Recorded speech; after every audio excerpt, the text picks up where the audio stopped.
नमस्कार साथियों, स्वागत है आप सभी का मेरी YouTube channel grade up technical knowledge पर। और मैं रवि कुमार आपका स्वागत करता हूं अपने चैनल पर।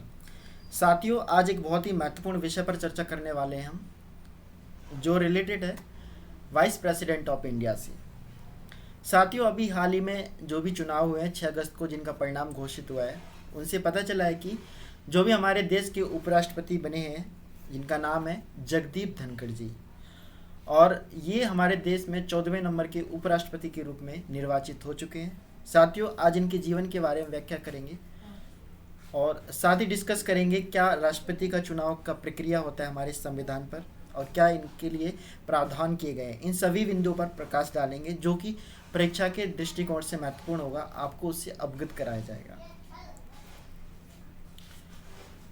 साथियों, जो भी वाइस प्रेसिडेंट का प्रावधान है वो हमारे देश में, हमारे संविधान में संयुक्त राज्य अमेरिका से लिया गया है, और आर्टिकल 63 से लेकर के 73 तक इनका वर्णन किया गया है इनके पद के बारे में। तो आज इन सभी बिंदुओं पर प्रकाश डालेंगे, और सबसे पहले चलते हैं एक सुंदर से मोटिवेशनल क्विट की तरफ, जो कि बहुत ही महत्वपूर्ण है। साथियों, आज का मोटिवेशनल है, मंजिल से जरा कह दो, मंजिल से जाकर कह दो, अभी पहुंचा नहीं हूं मैं, मुश्किलें ज़रूर है मगर ठहरा नहीं हूं मैं। साथियों, कई बार क्या होता है ना कि यार हम किसी बड़े गोल को, जो भी हमारा गोल होता है, उसको पाने के लिए हम बहुत कोशिश करते हैं और बहुत सारी मुश्किलें होती हैं। साथियों, उन मुश्किलों से हमें लड़ना चाहिए, ना कि अपने जो गोल से भटक जाना चाहिए। हो सकता है कि आप किसी बड़े अचीवमेंट को पाते हैं तो आपके जो जीवन में ना बहुत सारी समस्या आ जाए, आती हैं, सबके जीवन पर आती है, इसी को जीवन कहते हैं साथियों। तो उन समस्याओं से हमें लड़ना चाहिए, ना कि हमें अपने गोल से भागना चाहिए। साथियों, कई बार आपको पता होना चाहिए कि हर अंधेरी रात के बाद एक उजाला सुनहरा भरा दिन आता, सुबेरा होता है, जो कि हमारे भविष्य को उज्जवल कर देता है। तो हमें मुश्किलों से सामना करना चाहिए और अपने जो गोल को है ना, उसको पाना चाहिए। ये थी छोटी सी मोटिवेशनल क्विट। आई होप कि आपको पसंद आया होगा। साथियों, ये छोटा सा मोटिवेशनल है, लेकिन बहुत ही महत्वपूर्ण भूमिका निभाता है हमारे जीवन पर। तो साथियों, चलते हैं जगदीप धनखड़ जी के जीवन के बारे में व्याख्या करते हैं और जानते हैं क्या इनका पॉलिटिकल करियर है। इन सभी के बारे में चर्चा करते हैं। ये हैं जगदीप धनखड़ जी, जो कि हमारे देश को 14वें नंबर के उपराष्ट्रपति के रूप में मिल चुके हैं। साथियों, इनका जन्म 18 मई 1951 को राजस्थान स्टेट पर हुआ है। साथियों, ये भारतीय जनता पार्टी से संबंध रखते हैं, और अगर प्रोफेशन की बात करें तो ये बाय प्रोफेशन एक एडवोकेट है, जो कि बहुत ही महत्वपूर्ण तथ्य है। साथियों, इनका पॉलिटिकल करियर बहुत ही शानदार रहा है और बहुत ही बढ़िया है, क्योंकि इससे पहले ये उपराष्ट्रपति बनने से पहले पश्चिम बंगाल के गवर्नर के रूप में अपना कार्यभार संभाल चुके हैं, वहाँ पर काम कर चुके हैं। तो ये भी एक बहुत ही महत्वपूर्ण तथ्य है।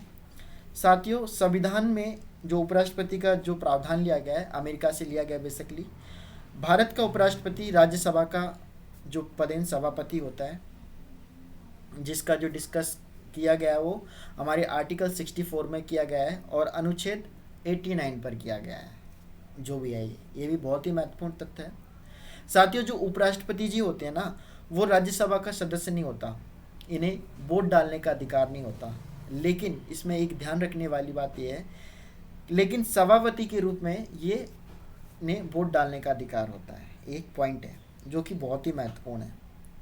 साथियों, चलते हैं एक छोटी सी क्लिप के माध्यम से, देखते हैं क्या परिणाम है और किस तरह इनका स्वागत इनॉग्रेशन हुआ है।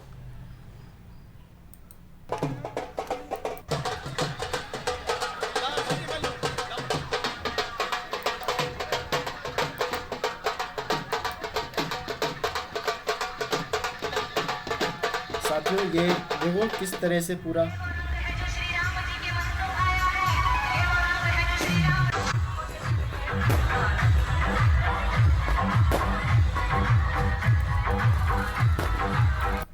बहुत ही रिस्पेक्टेबल पद होता है साथियों ये हमारे देश का। और राष्ट्रपति के बाद जो राष्ट्रपति, क्योंकि हमारे देश का प्रथम नागरिक होते हैं, उनके बाद इन्हीं का पद आता है बेसिकली, और बहुत ही महत्वपूर्ण पद होता है। साथियों, एक बहुत ही महत्वपूर्ण पद होता है हमारे देश का और बहुत ही इम्पोर्टेंट होता है। देखिए किस तरह ये यहाँ उनके जो लोग हैं पूरा सेलिब्रेट करते हुए।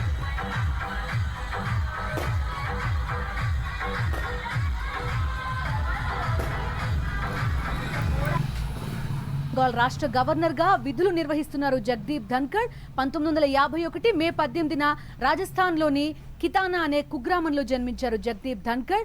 చిత్తోడ్గఢ్లోని సైనిక్ స్కూల్లో పాఠశాల విద్య పూర్తి చేశారు. ఫిజిక్స్ లో గ్రాడ్యుయేట్ అయిన రాజస్థాన్ విశ్వవిద్యాలయం నుంచి LLB కూడా చేశారు. ధన్కర్ రాజస్థాన్ హైకోర్టు, భారత సుప్రీంకోర్టు రెండిట్లో కూడా ప్రాక్టీస్ చేశారు. రాజస్థాన్ రాష్ట్ర న్యాయవాదుల బార్ కౌన్సిల్ సంఘానికి అధ్యక్షుడిగా కూడా వ్యవహరించారు.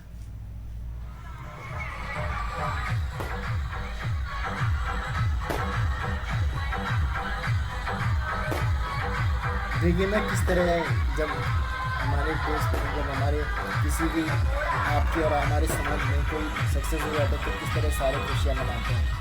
एक फैक्ट है साथियों, ఉపరాష్ట్రపతిగా జగదీప్ ధన్కర్ విజయం సాధించారు.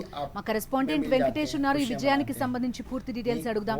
వెంకటేష్, तो चलते अपनी क्लास की तरफ। ఎన్డీఏ అభ్యర్థి జగదీప్ ధన్కర్ ఘన విజయం సాధించారు. ఆయనకు మొత్తం 74.4% ఓట్లు పోలయ్యాయి. దాంతో तो ये थे जगदीप धनखड़ जी जो हमारे देश को 14वें नंबर के उपराष्ट्रपति के रूप में मिल चुके हैं। आगे चर्चा करते हैं साथियों। वाइस प्रेसिडेंट की बात करें, जो भी वाइस प्रेसिडेंट होता है हमारे देश का, जो हमारे देश के पहले उपराष्ट्रपति थे वो थे डॉक्टर सर्वपल्ली श्री राधाकृष्णन जी। और साथियों एक ऐसे प्रेसिडेंट थे, जो एक ऐसे वाइस प्रेसिडेंट थे जो कि एक बहुत ही अच्छे फिलॉसफर थे और साथ ही बहुत ही अच्छे पॉलिटिशियन थे। ये साथियों एक ऐसे उपराष्ट्रपति थे जो कि हमारे देश के दूसरे राष्ट्रपति के रूप में भी जाने जाते हैं। साथियों ये बनारस हिंदू यूनिवर्सिटी के वाइस चांसलर भी रह चुके हैं 1939 से 1948 के बीच में।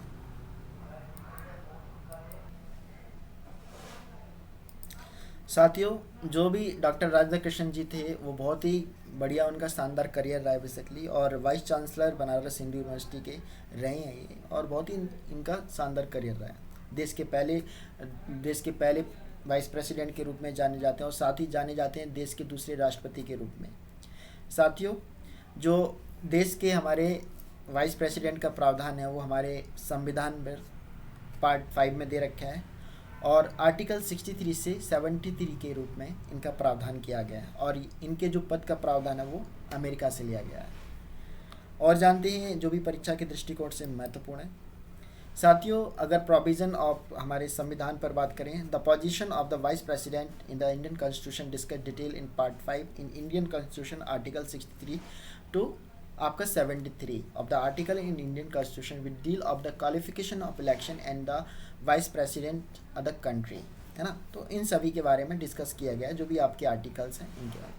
साथियों आर्टिकल 63 कहता है कि हमारे देश में एक वाइस प्रेसिडेंट होना चाहिए, जो कि राष्ट्रपति से जो नीचे वाला पद होता है उसमें। साथियों राष्ट्रपति जो होते हैं हमारे देश के प्रथम नागरिक के रूप में जाने जाते हैं, और उपराष्ट्रपति होते हैं जो दूसरे नंबर के नागरिक के रूप में जाने जाते हैं बेसिकली। साथियों ये जो आर्टिकल 64 कहता है कि मैंने आपको बताया था कि जो वाइस प्रेसिडेंट होता है should be member of Rajya Sabha, है ना। तो ये राज्यसभा के मेंबर होते हैं बेसिकली, सभापति जी होते हैं। एंड आगे डिस्कस करते हैं जो भी महत्वपूर्ण तथ्य इनके बारे में। साथियों अगर इंडिया इलेक्शन की बात करें, जो भी अभी 2022 में इलेक्शन हुए हैं, 6 तारीख को जो रिजल्ट घोषित हुआ है, साथियों 14वें नंबर के रूप में हमारे देश को उपराष्ट्रपति मिल चुके हैं जिनका नाम है जगदीप धनखड़ जी, और 528 वोट से विजयी प्राप्त हुए हैं बेसिकली, और भारतीय जनता पार्टी से ताल्लुक़ रखते हैं। साथियों बहुत ही महत्वपूर्ण। इससे पहले जो हमारे देश के उपराष्ट्रपति जी जिनका नाम था वेंकैया नायडू, जो वाइस प्रेसिडेंट थे, जो 13वें नंबर के उपराष्ट्रपति थे हमारे देश के।